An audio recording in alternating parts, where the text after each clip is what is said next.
ده مجارك دندو بریا دست بکرنا سالانو یا خوندنه یا سال 2025 و 2026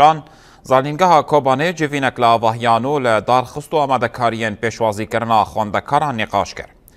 جوین به بشداری ریوبر ماموستا کادرو و کارمند زانینگاه بریوچو. ده جوین دا خافتن لسناوی مجلس زانینگاه شالی ماموستا حسن علی فهاد کرن و بحث خبات سالا در باسبوی و آمده کارین جبو سالانو تنکرن کرد.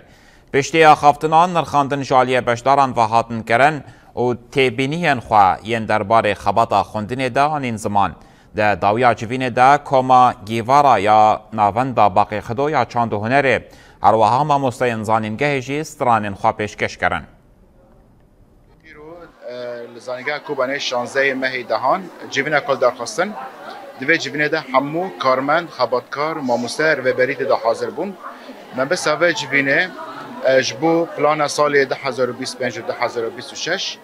که داخواز چنه پلان چیه هر وها جبو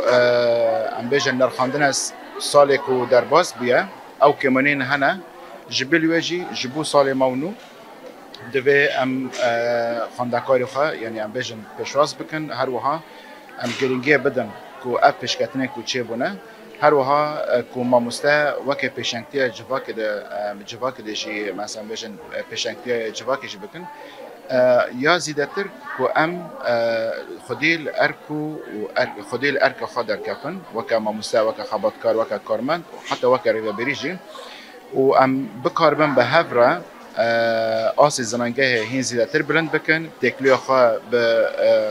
قادن اکادمیک را و به زنانگه نبناتی را خورتر بکن هر وها آس زانستی آس اکادمیک یا متریال کو ام دندری زنانگه دجبو خاندکار خواه درسان جدن ام بلندتر بکن